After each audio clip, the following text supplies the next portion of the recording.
Hello everyone. तो कैसे हैं आप सब। जैसे कि मैंने आप सभी को पहले ही बता दिया था कि अब मैं आपको फाइनेंस इंस्पेक्टर का सिलेबस भी आपको कंप्लीट करवाऊंगा, तो जिसमें आप देख सकते हो फाइनेंस अकाउंट की जो 30 नंबर की सेक्शन है, आज से हम उसे स्टार्ट करने जा रहे हैं। उसका लेक्चर नंबर 1 जाने वाला है। तो एक बार देख लेते हैं इसका जो सिलेबस है। ये आप देख सकते हो इसका फाइनेंस अकाउंटेंसी का सिलेबस। ये अगर हम इसे कंपेयर करें फाइनेंस अकाउंट असिस्टेंट के सिलेबस के अकॉर्डिंग, तो उस सिलेबस के सामने कुछ भी नहीं है, बहुत ही कम सिलेबस है। ये सारा का सारा सिलेबस जो भी आप ये देख रहे हो 6 सेक्शंस, ये सारी की सारी 6 सेक्शंस आपको क्लास 11th की अगर आप अकाउंटेंसी की कोई भी बुक ले लें, कल्याणी है, कल्याणी के साथ साथ तमिलनाडु की बुक मैंने प्रोवाइड की हुई है हमारे टेलीग्राम चैनल पे। तमिलनाडु की बुक के साथ साथ आप एनसीईआरटी कंसल्ट कर सकते हो, टीएस ग्रेवाल कंसल्ट कर सकते हो, उधर आपको सारे के सारे टॉपिक मिल जाएंगे। तो इधर मैं आपका आज क्लास नंबर 1 ले रहा हूं, जिसमें हम बात करेंगे इसका section number 1, that is your financial accounting, nature, scope, limitation of financial accounting, basic concepts and convention. तो आज के फर्स्ट लेक्चर में ये आपका जो सेक्शन नंबर 1 है ये कंप्लीट हो जाएगी। अगर हम बात करें सेक्शन नंबर 2 जो है इसकी है, वो हम ऑलमोस्ट कंप्लीट कर चुके हैं। इसकी मैं एक सेपरेट प्लेलिस्ट बना लूंगा, या आप इसे फाइनेंस अकाउंट असिस्टेंट के अकाउंटेंसी सेक्शन में जाके देख सकते हो।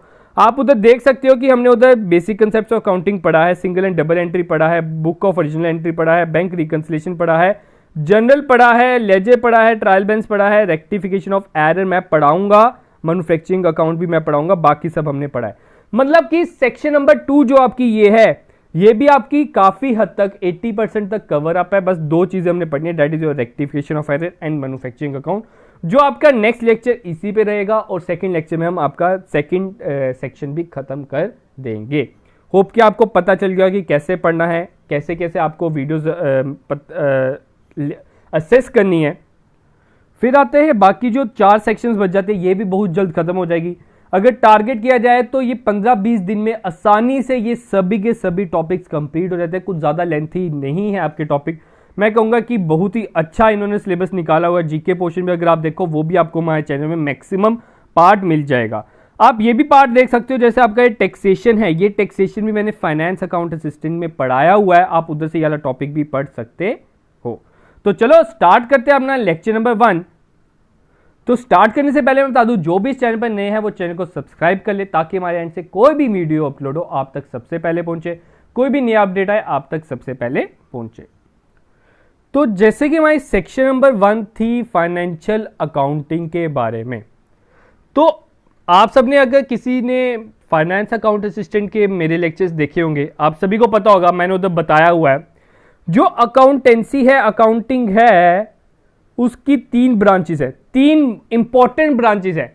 ऐसे तो इस टाइम पे बहुत सी ब्रांचेस बन चुकी हैं, इसका स्कोप आगे बढ़ते जा रहा है और नई ब्रांचेस आती जा रही है। जैसे फॉरेंसिक अकाउंटिंग आई है, ह्यूमन रिसोर्स अकाउंटिंग आई है, सोशल अकाउंटिंग आ रही है, आपकी इन्वायरमेंटल अकाउंटिंग आ रही है। लेकिन मेन अगर गिनी जाए तो इस टाइम पे 3 मेन ब्रांचेस ऑफ अकाउंटिंग होती है। First one is your financial accounting, जो हमने अभी पढ़ना है। Second one is your cost accounting and the third one is your management accounting. ये 3 तरह की मेन अकाउंटिंग होती है। तो ये आपका आता है फाइनेंस अकाउंटिंग, फाइनेंशियल अकाउंटिंग। तो आपकी जो पोस्ट है, पोस्ट का क्या नाम है सर? JKSSB finance inspector. तो इस फाइनेंस का मतलब क्या है? तो फाइनेंस का मतलब वो होता है, finance is a term associated with money.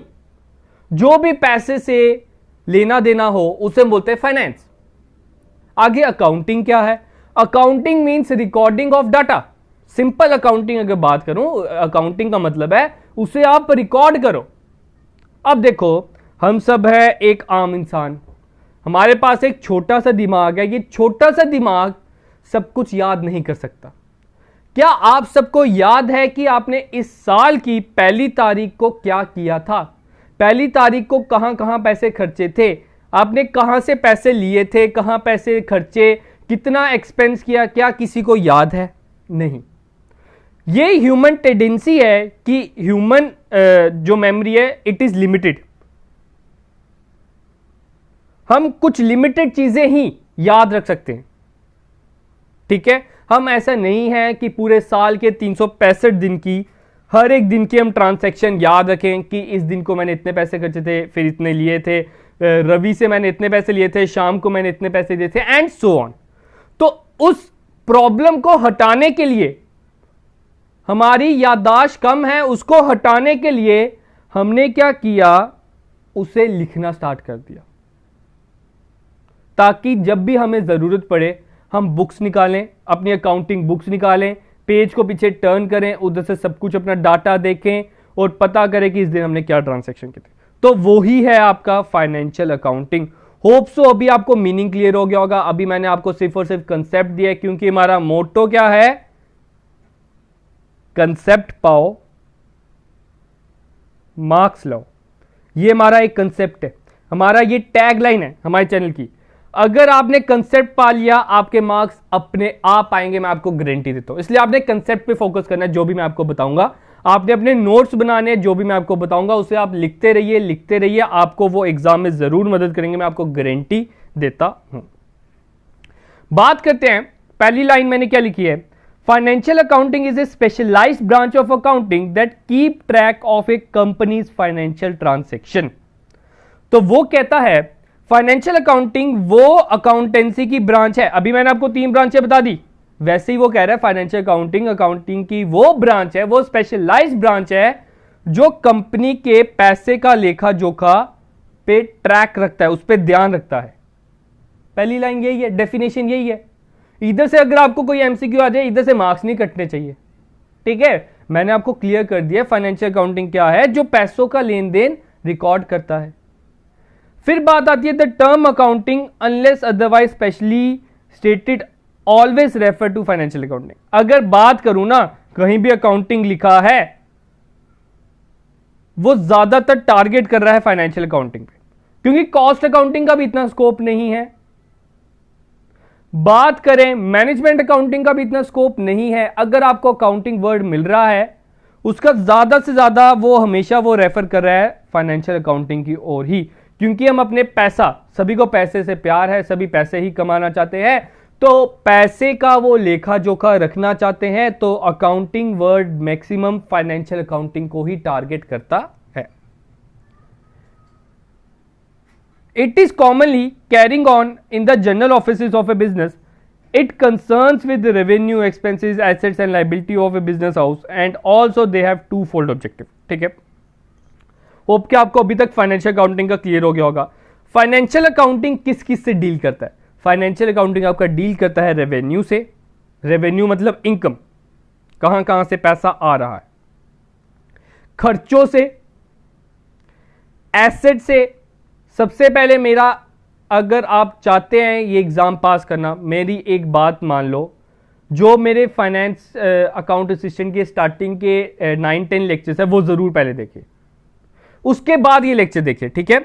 तो एसेट्स क्या होता है, इधर मैं ओवरव्यू दे देता हूं। एसेट्स आपकी वो चीजें होते हैं जिसके आप मालिक हो, जो आपको पैसा कमाने में मदद करता है।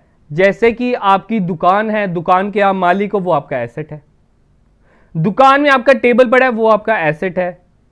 दुकान पे आपका स्टॉक पड़ा है जो आपने बेचने बैठे हो, वो आप उसका एसेट है, आप उसके क्या हो, मालिक हो। तो फाइनेंशियल अकाउंटिंग किससे डील करता है? एसेट से डील करता है।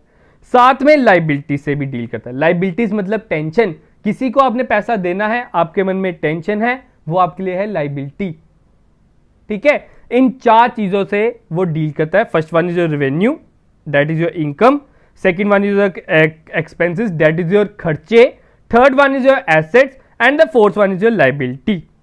इसी के बलबूते पर फाइनेंशियल अकाउंटिंग के 2 मेन ऑब्जेक्टिव हैं। इसके 2 मेन ऑब्जेक्टिव हैं। First one is to ascertain the profitability of the business. उसका पहला मकसद क्या है? वो बिजनेस की प्रॉफिटेबिलिटी पता कर सके, कितना पैसा वो कमा रही है। प्रॉफिटेबिलिटी वो कैसे पता करेगी? प्रॉफिटेबिलिटी वो पता करेगी जितनी भी इनकम हुई उसमें से एक्सपेंस माइनस करके। और इस पर्पस के लिए हम कौन सा अकाउंट बनाते हैं वो मैंने आपको बताया हुआ है, that is your trading and profit and loss account. तो मेन मकसद अकाउंटिंग करने का, फाइनेंशियल अकाउंटिंग करने का मेन मकसद क्या है? हम पता कर सके साल के एंड में मुझे कितना प्रॉफिट हो रहा है। दूसरा मकसद यह है to know the financial position, मेरे पास साल के एंड में कितने एसेट्स हैं और कितनी टेंशनें हैं, कितनी लाइबिलिटीज हैं। तो दूसरा मेन मकसद क्या है? To know the financial position, और in other words we can say that to know the balance sheet of the business. ये दो इसके मेन मकसद है। इधर से ही आपको डायरेक्टली एमसीक्यू पूछा जा सकता है, which of the following is the main objective of the accounting, that is financial accounting. तो ये इसके दो मेन मकसद है। होप की क्लियर होगा फाइनेंशियल अकाउंटिंग के बारे में। अब सेकेंड टॉपिक आपका था नेचर क्या है, कैसे, किस स्वभाव का है फाइनेंशियल अकाउंटिंग। ठीक है, तो हम वो पहला पढ़ते हैं। पहला स्वभाव उसका कहता है that accounting is A first step. ठीक है, मैंने आपको अकाउंटेंसी में पढ़ाया था, जब हमने बेसिक ऑफ अकाउंटेंसी पढ़ा था, उसमें मैंने आपको बताया था दैट अकाउंटेंसी की प्रॉपर प्रोसेस के बारे में। प्रॉपर प्रोसेस मैंने क्या बताया था? सबसे पहले आप पता करो आइडेंटिफिकेशन, कौन कौन से अकाउंट इन्वॉल्व है। सेकंड मैंने बोला था उसे आप करोगे मेजर। थर्ड बोला था करोगे आप रिकॉर्ड। फोर्थ वन बोला था आप करोगे उसे क्लासीफाई, IMRC। ठीक है, उसके बाद हमने क्या किया था? उसकी समरियां बनाई थी। समरियां बनाने के बाद उसका एनालाइज किया था, एनालाइज किया, कम्युनिकेशन भी किया था, बहुत कुछ किया था। ठीक है, तो ये जितना भी है IMRC, ये सब कुछ क्या कहलाता है? ये आप अकाउंटिंग कहलाता है। तो वो ही कह रहा है जो अकाउंटिंग है वो पहला स्टेप है। Accounting is a start when a financial transaction take place, it records the financial transaction after the communication this information to its user. उसके कहने का मतलब है अकाउंटिंग एक तरह का फर्स्ट स्टेप है in financial accounting. Financial accounting में आपने पहले लिखना है, लिखो तो सही पहले, जब आप लिख लोगे उसके बाद ही तो आप कम्युनिकेट कर पाओगे। तो उसके कारण ही, उस रीजन के कारण ही वो कह रहा है अकाउंटिंग जो है इस प्रोसेस का पहला स्टेप है। सेकंड बोलता है accounting is an art as well as science. Accounting, ये ना बड़ी बार पूछा जाता है एकेडमिक्स के एग्जाम में भी, ये एमसीक्यू आता है, तो बड़े ज्यादा चांसेस हैं आपसे डायरेक्टली पूछ लें अकाउंटिंग क्या है। तो आपने बताना है पहला ऑप्शन क्या बताओ उधर हो, एज ए आर्ट, सेकंड हो साइंस, थर्ड हो both, and the fourth one हो नन। ठीक है, ये चारों ऑप्शन हो सकते हैं। तो उसका आंसर होना चाहिए बोथ। जो अकाउंटिंग है, अकाउंटिंग आर्ट भी है, साइंस भी है। अब ध्यान से सुनना, ये आर्ट क्यों है और साइंस क्यों है। What is art? आर्ट क्या होता है? आर्ट होती है कला, और कला ऐसी चीज है जिसमें आप जितनी प्रैक्टिस करोगे उसमें आप उतने निपुण होते रहोगे, उतने अच्छे होते रहोगे, उतनी तरक्की करते रहोगे। तो अकाउंटिंग एक आर्ट है। अकाउंटिंग आर्ट क्यों है? क्योंकि आप जितनी प्रैक्टिस करोगे, देखो आप अगर अभी अकाउंटेंट लगते हो आज के दिन, आप पहले समझोगे कि अकाउंटेंट काम कैसे करता है, लेकिन आने वाले 3-4 सालों में आपको इतना एक्सपीरियंस हो जाएगा, आप अकाउंटेंसी ऐसे करोगे चुटकियां बजाते हुए। मतलब कि सब कुछ एक्सपीरियंस का खेल है। Practice makes a man perfect in accounting. ठीक है, आप लेजेस ऐसे बनाओगे, आप ट्रायल बैलेंस ऐसे बनाओगे, लेकिन आपके पास पहले क्या होना चाहिए? प्रैक्टिस।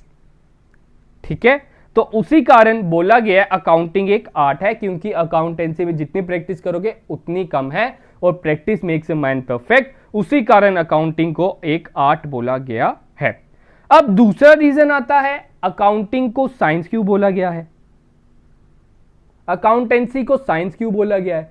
तो अकाउंटेंसी को साइंस इसलिए बोला गया है क्योंकि जो ये आपकी अकाउंटिंग है, जो आप पढ़ रहे हो अकाउंटेंसी, ये कुछ रूल्स पे डिपेंड है, ये कुछ प्रिंसिपल्स पे डिपेंड है जिसे वो फॉलो करता है। साइंस क्या है? साइंस तो रूल्स पे डिपेंड करती है ना, कुछ लॉज होते हैं उनमें, वो लॉज वो फॉलो करता है। वैसे ही अकाउंटिंग के भी अपने कुछ रूल्स हैं, कुछ प्रोसीजर्स हैं, कुछ प्रिंसिपल्स हैं जिसे वो फॉलो करता है। उसी कारण हम इसे बोलते हैं जो अकाउंटिंग है आपकी is an art as well as science. तो पहला एमसीक्यू आपका इधर से ही बनता है, बड़ी ज्यादा चांसेस है ये आपको उधर से डायरेक्टली एमसीक्यू पूछ ले। तो पहला दूसरा स्वभाव कैसा है अकाउंटिंग का? अकाउंटिंग एक आर्ट भी है, एक साइंस भी है। थर्ड बोलता है अकाउंटिंग इज ए प्रोसेस। आप जो अकाउंटेंसी पढ़ रहे हो ये एक प्रोसेस है, इसमें प्रॉपर्ली हमने प्रोसेस फॉलो करना होता है। जैसे कि पहला प्रोसेस क्या होता है हमारा? पहला प्रोसेस होता है सर जनरल, ठीक है, जर्नल के बाद हमने सर लेजर, सर लेजर के बाद हमने trial balance, sir trial balance के बाद हमने फाइनेंशियल, आपकी जो फाइनेंशियल स्टेटमेंट्स हो जाती हैं, फाइनेंशियल स्टेटमेंट के बाद सर हम कम्युनिकेट करते हैं, और भी बड़े प्रोसेस हो जाते हैं। तो उसी कारण ये आपका एक प्रोसेस है जिसे हमने फॉलो करना होता है। आप इधर देख सकते हो, सबसे पहले हमने रिकॉर्डिंग की, समराइज की, एनालाइज किया, reporting to the users of financial information. तो ये एक प्रोसेस है। नेक्स्ट पॉइंट बोलता है accounting deals with financial transactions only. अब ये एक आप कह सकते हो डीमेरिट भी है, लिमिटेशन भी है अकाउंटिंग का। क्या? कि वो सिर्फ और सिर्फ फाइनेंशियल ट्रांसैक्शंस को ही रिकॉर्ड करता है। जो नॉन फाइनेंशियल है, नॉन फाइनेंशियल मतलब जो पैसे से रिलेटेड नहीं है, नॉन फाइनेंशियल आपका हो गया फॉर एग्जांपल योर ऑनेस्टी। आजकल के टाइम में ऑनेस्ट पर्सन ढूंढना बहुत मुश्किल है, सच्चा इंसान ढूंढना बहुत मुश्किल है, लेकिन सच्चा इंसान जिस दिल से, जिस भावना से काम करेगा, उससे हमें क्या होगा? प्रॉफिट होने के ज्यादा चांसेस है। उससे हमें क्या होगा? प्रॉफिट होने के चांसेस ज्यादा होते हैं। लेकिन अकाउंटेंसी ये जो ऑनेस्टी वर्ड है ना, उसे नजरअंदाज कर देता है, उसे ध्यान नहीं देता, कहता है तू पहली फुर्सत में बाहर निकल, हम तुझे रिकॉर्ड नहीं करेंगे। ठीक है, ये सिर्फ और सिर्फ वो उसी को रिकॉर्ड करता है जिसमें पैसा इन्वॉल्व हो। ठीक है, तो ये पहली सबसे बड़ी डीमेरिट भी आप मान सकते हो इसे।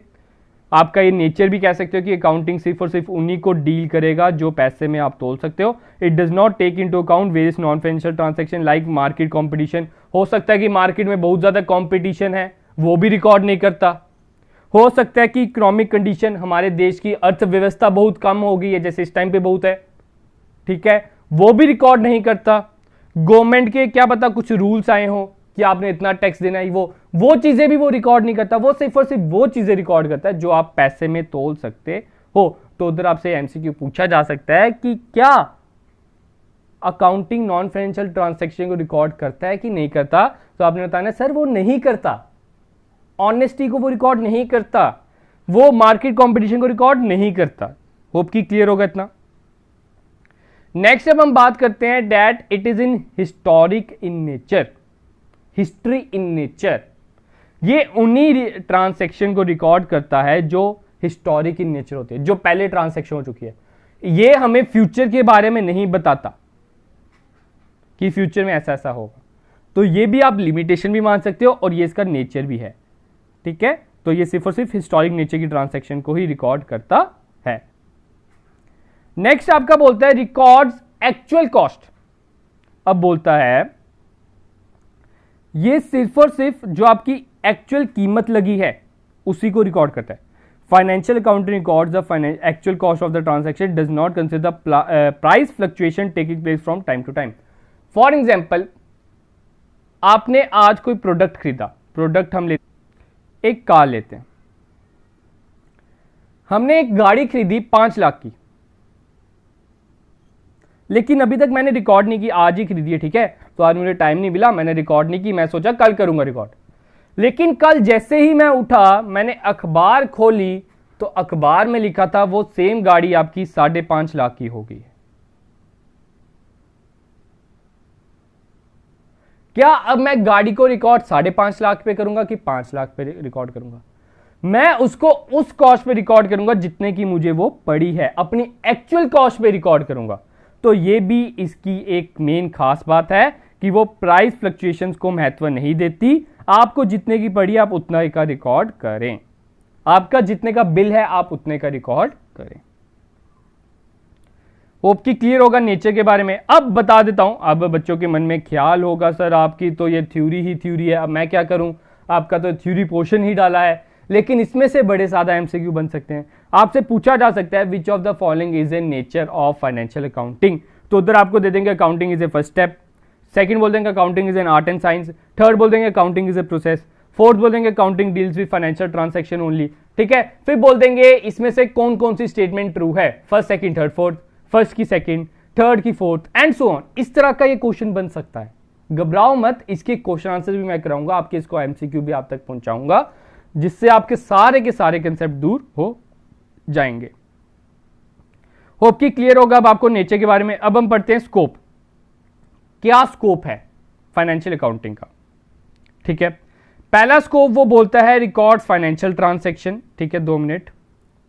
अब ये जो आपका स्कोप और नेचर है काफी हद तक मिलता है। देखो ज्यादा डिफरेंस नहीं है, आपको इसमें ज्यादा कंफ्यूज होने की, ज्यादा डीप में जाने की जरूरत नहीं है।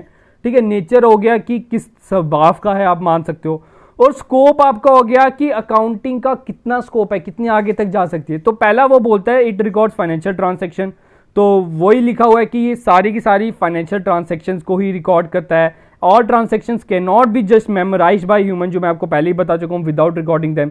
This makes the financial accounting important part of every business. ठीक है, तो ये पहला स्कोप आ गया। पहला स्कोप क्या हो गया कि ये हमारी जो ह्यूमन मेमोरी है, हमारी ये जो ह्यूमन टेंडेंसी है, हम ऐसे सब सारी मेमोरीज लर्न नहीं कर सकते, मेमोराइज नहीं कर सकते, लेकिन फाइनेंशियल अकाउंटिंग की मदद से हम उसे कहीं पे लिख सकते हैं और किसी भी टाइम पे उसे चेक कर सकते हैं। सेकंड बोलते हैं क्लासीफाई एंड समराइज इंफॉर्मेशन। अब वो सारी जो इंफॉर्मेशन जो एक टाइप की होती है उसे आप एक हेड में डाल देते हैं। जैसे कोई सेल्स होगी तो सेल्स का अलग लेजर बनेगा, परचेज होगी उसका अलग लेजर बनेगा, सभी का अपना अपना अलग लेजर बनेगा और उन्हें सेम नेचर की जो भी ट्रांसैक्शन होगी उन्हें एक जगह कलेक्ट कर लेगा। तो ये भी उसका मेन स्कोप है कि it classify and summarise information. Third scope वो बोलता है प्रिपेयर फाइनेंशियल स्टेटमेंट। अब ये फाइनेंशियल स्टेटमेंट्स बनाने में भी मदद करता है। फाइनेंशियल स्टेटमेंट कौन कौन सी? Trading, profit and loss, and the third one is your balance sheet. तो उसे भी वो बनाने में मदद करता है, तो वो भी इसका स्कोप आ गया। Fourth one is your interpreted financial information. अब ये जो आपकी फाइनेंशियल इंफॉर्मेशन है जितनी भी, तो उसे इंटरप्रिटेशन में भी मदद करेगा। हम उस जब प्रॉफिट हमारा निकलेगा हम पता करेंगे कि हमें कितना प्रॉफिट हुआ है, इतना प्रॉफिट क्यों हुआ, इतना लॉस क्यों हुआ, अब ये जो प्रॉफिट आया है कितना प्रॉफिट किसको देना है, क्या इस प्रॉफिट से हम कोई लैंड खरीद सकते हैं ताकि हमें और प्रॉफिट हो सके, एंड सो ऑन। तो ये हमारा इंटरप्रिटेशन में भी मदद करता है। Next is communicate all outcomes. अब इंटरप्रिटेट कर लिया, अब हमारा नेक्स्ट मकसद है कि उसे हम कम्युनिकेट करें बाकियों के साथ। हमारे जो शेयर होल्डर्स हैं, हमारे जो आप कह सकते हो कि हमारे जो मैनेजर्स हैं, हमारे जो एम्प्लॉयज हैं, उन सभी के साथ हम कम्युनिकेट करेंगे कि हमें इस साल इतना लॉस हुआ है, क्यों हुआ है, अब हमने अगले साल इतना टारगेट रखना है। वो हमें कम्युनिकेशन में भी मदद करता है। Next is your determine and maintain financial position. आपकी जो फाइनेंशियल पोजीशंस है उसे मेंटेन करने में भी मदद करता है। फाइनेंशियल पोजीशन क्या होती है आपकी? That is your balance sheet. ठीक है, बैलेंस शीट में जो एसेट्स एंड लायबिलिटीज होती है, तो उसे बनाने में और उसे डिटरमाइन करने में, ताकि हमें पता चल सके कि हमारी fair and actual image of financial position कैसी है, हमारे कितने के एसेट्स हैं और कितने की लायबिलिटीज हैं, और सही सही वो डिस्क्लोज कर भी रहा है कि नहीं कर रहा, तो वो भी हमें उसमें मदद करता है। होप की क्लियर होगा इतना। अब आगे बढ़ते हैं। नेक्स्ट था आपका लिमिटेशंस। ठीक है, तो एक आपका एडवांटेजेस भी आ जाता है। तो एडवांटेजेस तो आपको खुद ही पता चल गई होगी अकाउंटेंसी की क्या क्या एडवांटेज है। फर्स्ट वन कि ह्यूमन जो है वो इतनी सब कुछ याद नहीं रख सकता, तो हमें ये रिकॉर्डिंग में मदद करता है। सेकंड वन, हमें आगे ये इंटरप्रिटेशन में मदद करता है, कम्युनिकेशन में मदद करता है, रिकॉर्ड में मदद करता है, और भी बड़ी इंफॉर्मेशन में मदद करता है। वो सब इसकी होगी एडवांटेजेस। ठीक है, अब हम पढ़ लेते हैं कुछ लिमिटेशंस। आपको ऐसी ऐसी लिमिटेशन बताऊंगा, आप कहोगे यस सर ये तो हमें हमारा ध्यान ही नहीं गया, ऐसी ऐसी लिमिटेशंस है अकाउंटेंसी की, ऐसे ऐसे नुकसान है कि अकाउंटेंसी ये चीजें नहीं पकड़ता। पहली चीज, it records only quantitative information, जो मैंने आपको पहले ही बता चुका हूं। जो भी क्वालिटेटिव एस्पेक्ट है, मतलब कि ऑनेस्टी वर्ड ये रिकॉर्ड नहीं करता। चाहे ऑनेस्टी वर्ड आपको प्रॉफिट कमाने में मदद करेगा।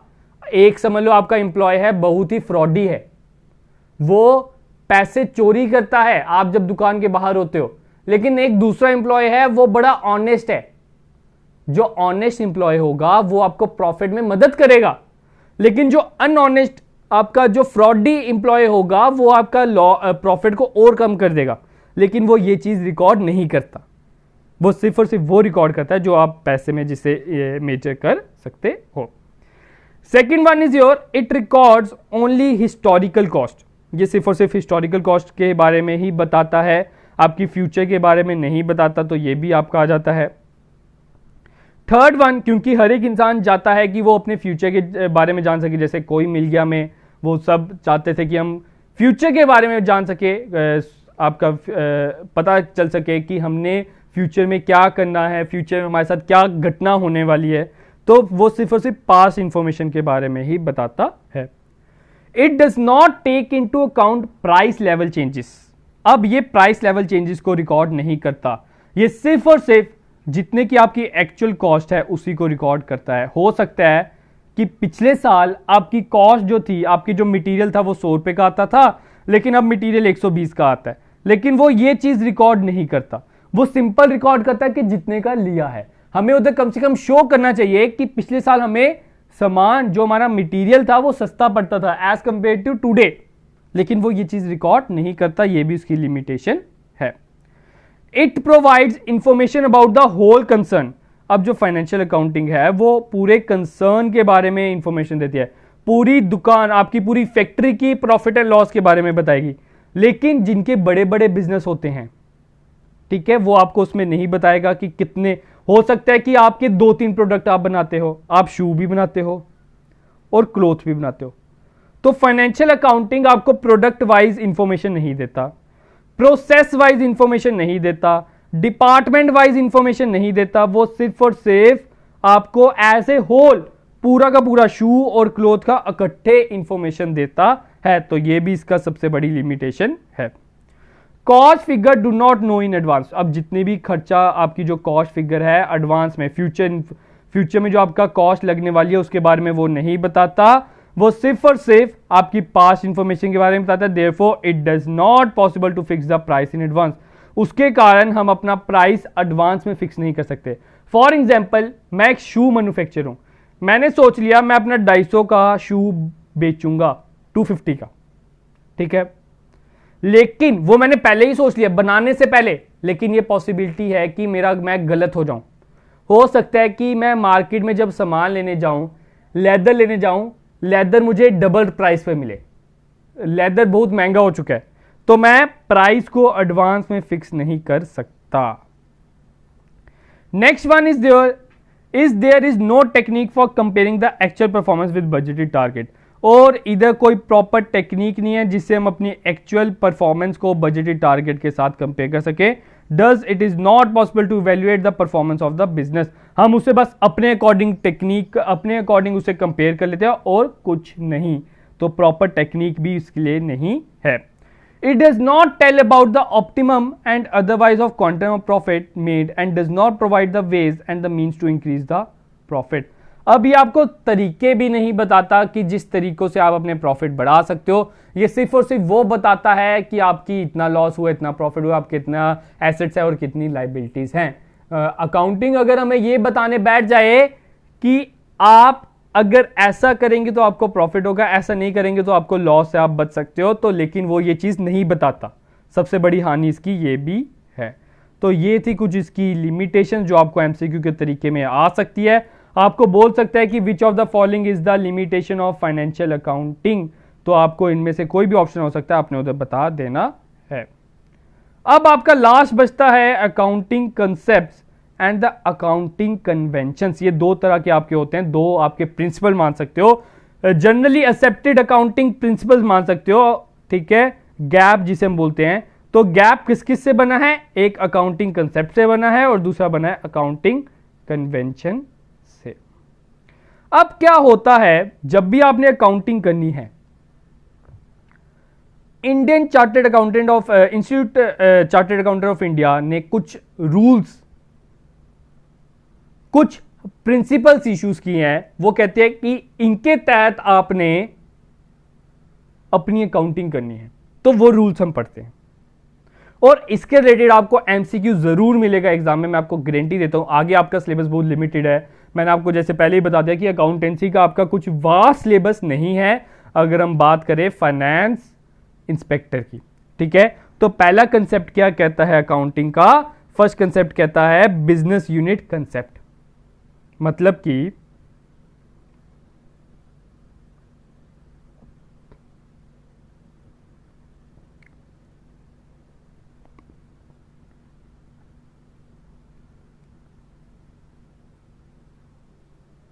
वो कहता है कि आपने रिकॉर्डिंग इस हिसाब से करनी है, आपने बिजनेस में अकाउंटिंग इस हिसाब से करनी है कि आपका जो बिजनेस है और आप खुद ओनर, मतलब आप खुद, आप दोनों अलग अलग इंसान हो। मैं आपको पहले ही बता चुका हूं, अगर आपने मेरे फाइनेंस अकाउंट असिस्टेंट का देखा हुआ है उसमें मैंने आपको बताया हुआ है, आपने रिकॉर्डिंग इस तरीके से करनी होती है कि आप और आपका जो बिजनेस है वो दो अलग इंसान है।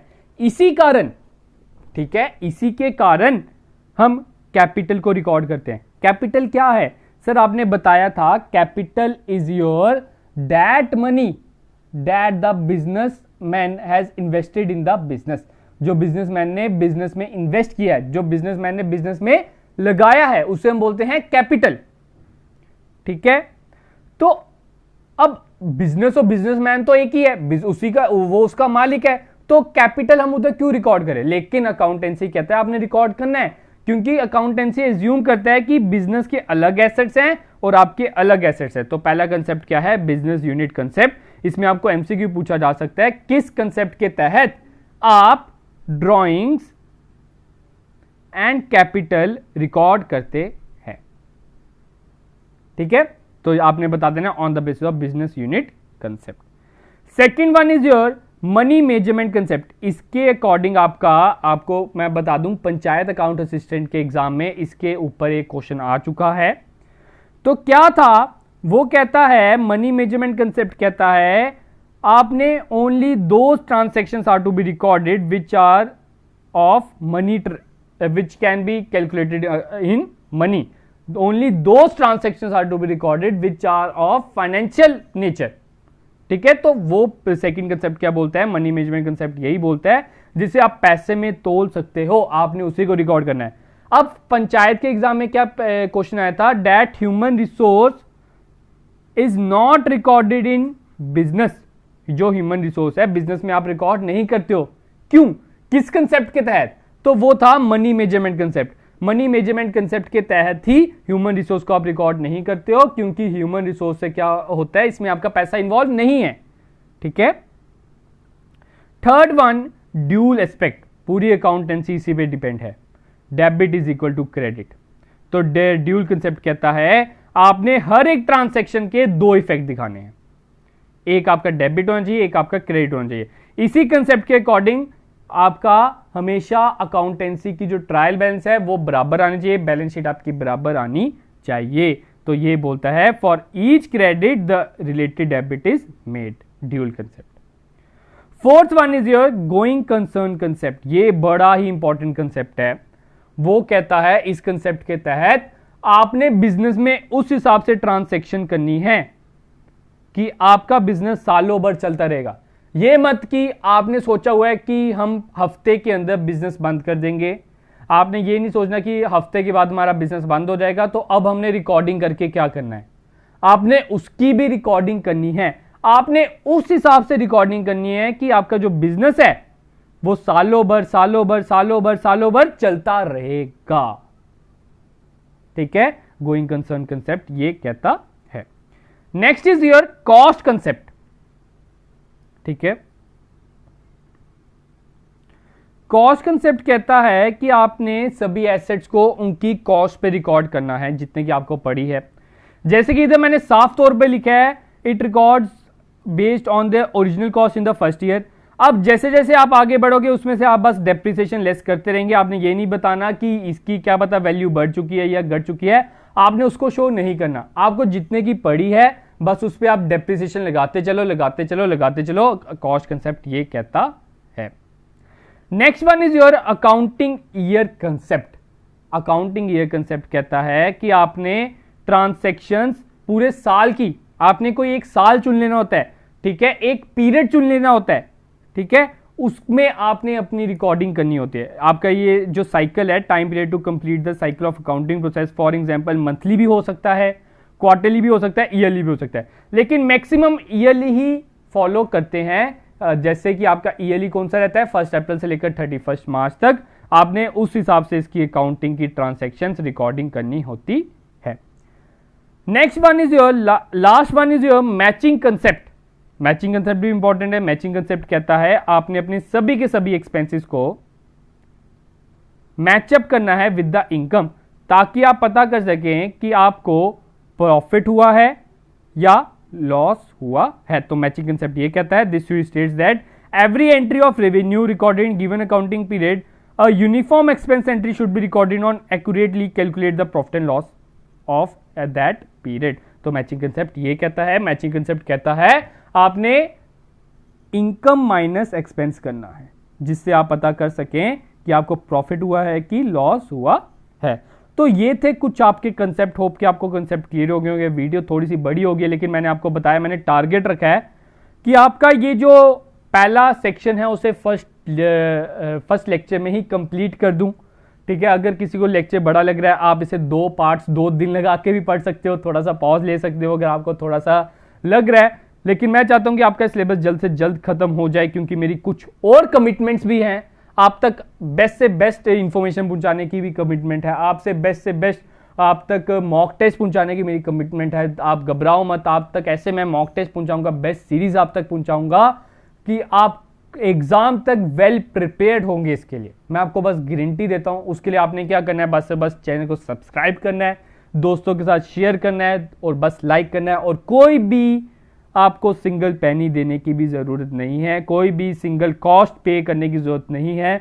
जो भी आपसे एक्स्ट्रा कॉस्ट कर रहे हैं आप उन्हें बोल दीजिए आईजी सर हैं, ईशान गुप्ता सर हैं, आईजी क्लासेस है, हम उधर पढ़ लेंगे।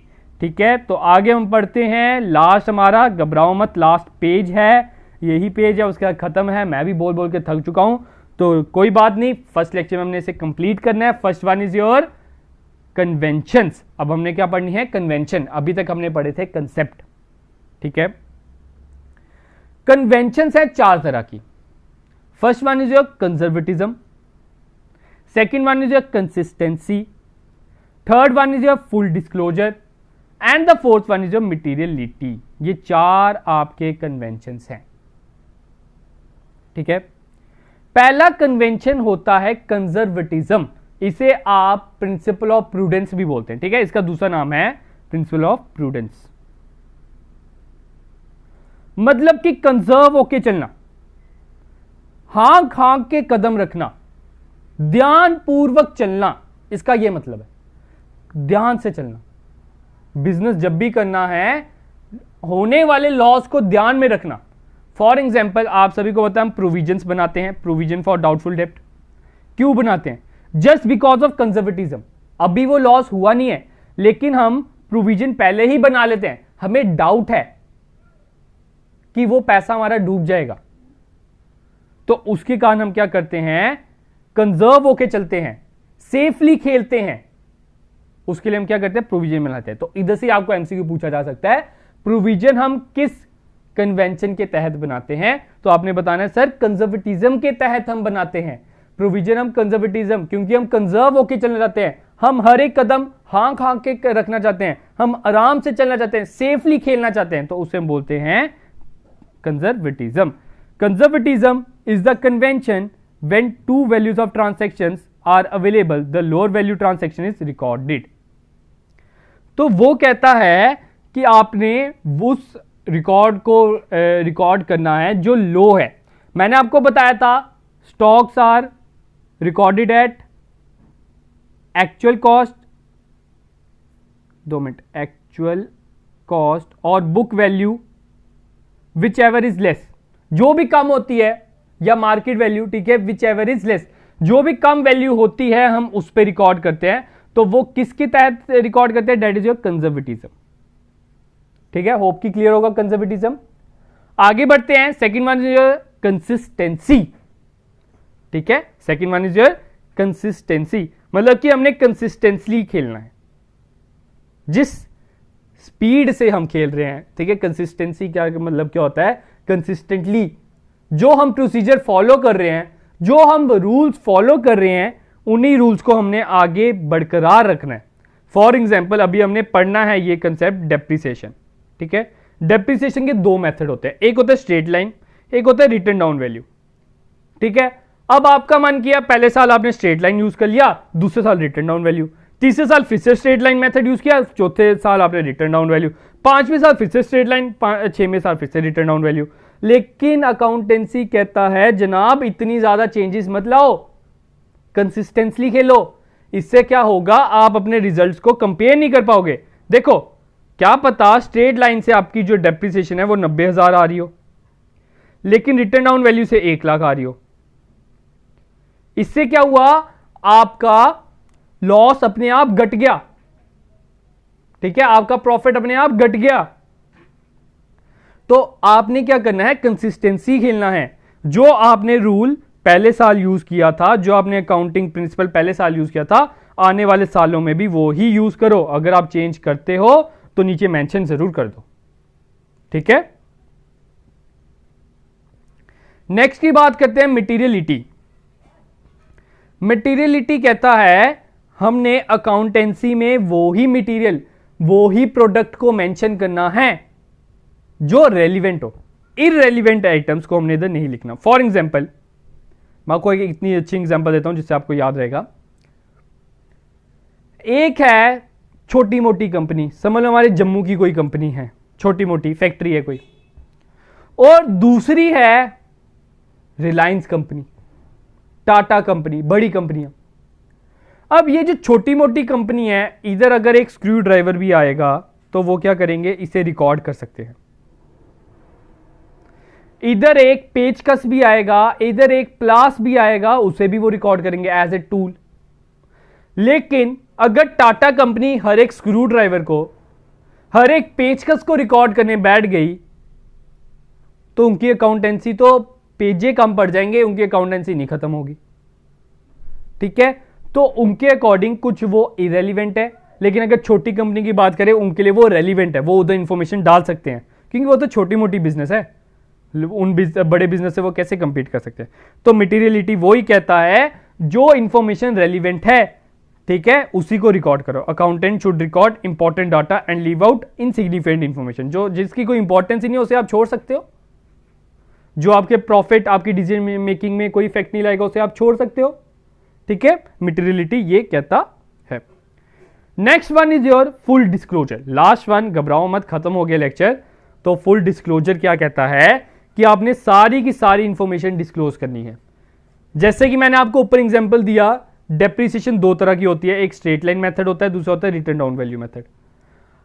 अब अगर आप किसी भी साल में मेथड को चेंज करते हो, पहले आप स्ट्रेट लाइन यूज करते थे, अब आप return down value method use कर रहे हो, तो आपने अकाउंटेंसी में नीचे शो करना है फुट नोट में कि हां इस साल मैंने रिटर्न डाउन वैल्यू यूज किया था, ताकि जो आपके क्रेडिटर्स हैं, आपके जो डेटर्स हैं, या आपके जो भी शेयर होल्डर्स हैं, उधर से अनुमान लगा सके कि आप कैसा बिजनेस फॉलो कर रहे हैं, आप कैसा बिजनेस चला रहे हैं। तो फुल डिस्क्लोजर यही कहता है कि आपने पूरी की पूरी डाटा, पूरी की पूरी इंफॉर्मेशन डिस्क्लोज करनी है।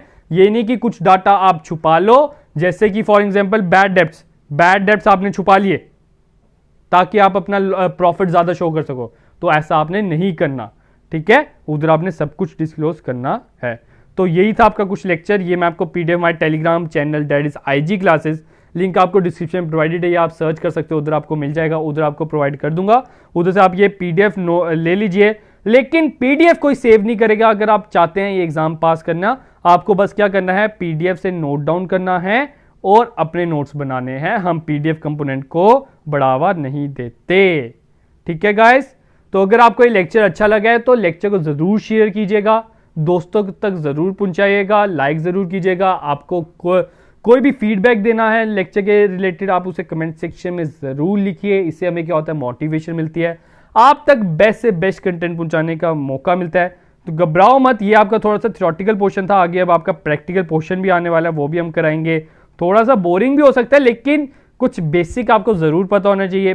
फाइनेंस अकाउंट असिस्टेंट वालों को भी लेक्चर जरूर देखना चाहिए, ठीक है, उनको भी आपको एक्स्ट्रा नॉलेज मिलनी चाहिए, क्योंकि हर एक मार्क्स है जरूरी।